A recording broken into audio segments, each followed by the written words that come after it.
This is EarthxTV. This building is built as closely as possible to passive house standards. Cool, but what exactly is a passive house? So there's 5 principles to passive house: airtightness, good windows and doors, continuous insulation, thermal bridge-free construction, and ventilation. And whenever there is a problem discovered, we look at ways to solve it with those things in mind. But Leonard had a few tricks up his sleeve to solve the problems. When you enter, this whole old barn end of the building has settled a lot, 5.5 inches over a fairly short distance. So we played a trick, a visual trick, by creating a 3-dimensional object with a curved top that is not a perfect curve. The eye picks that up and completely loses that the building is totally skew-whiffy. There were a whole bunch of challenges while giving this place an energy makeover. We pretty much thought we knew exactly what we were getting into. Can't tell you how wrong we actually were. But it was worth it, right? Everything proposed a new challenge, and that's what made it really interesting to us at the time. And by golly, it works. You know what else works wonderfully? The kitchen, where old-fashioned materials were used in a creative new way.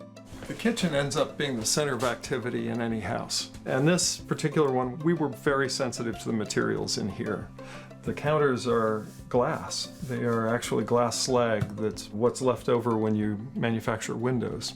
The floor is linseed oil and wood chips. It makes it really durable. The intent is to be simple and let the materials just speak for themselves. Be natural, in other words.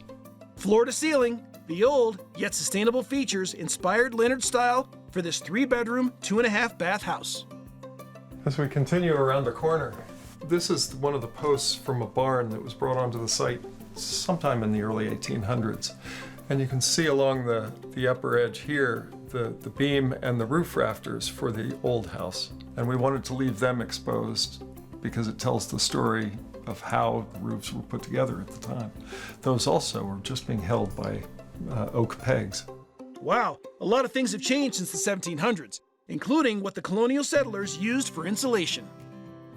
What we wanted to show was the back wall of the building, because it's rare that you can actually see the way it was actually constructed.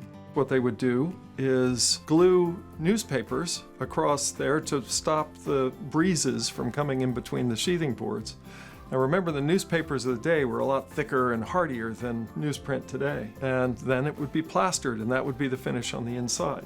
They were clearly running out of plaster, and that's good because it never touched the newspaper, which meant the newspaper has survived. And the articles are actually pretty interesting if you have a free moment to read them.